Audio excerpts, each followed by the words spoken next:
Welcome back. This time I'm going to be showing you how to save and load your workspace, and this means your variables over here in the workspace. So we have our function that plots sine and cosine of x from 0 to 720 degrees. We're going to run that again. This time it's not plotting it. Instead we're just going to take a look at the data here.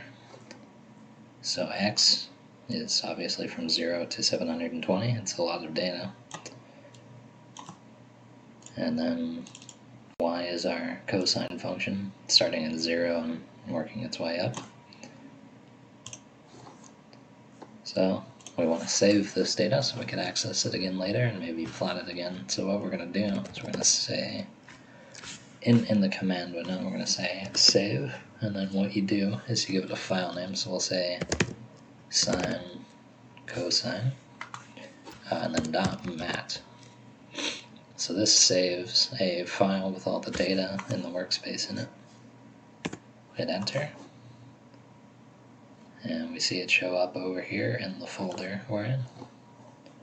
So now we could say clear everything, clear the command window, and close the file.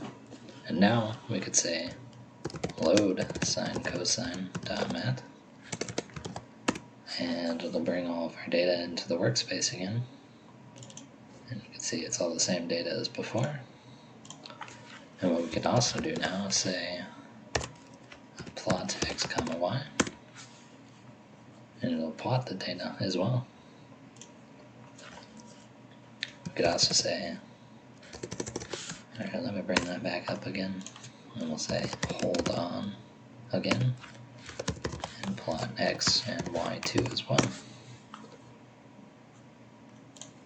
So as you can see, that was a way to save the data, load it back in again later, and then replot it as well. So when you could use this and save your data and come back to it later and continue your analysis on it without having to remeasure or rewrite your data, anything like that. Alright, thanks for watching.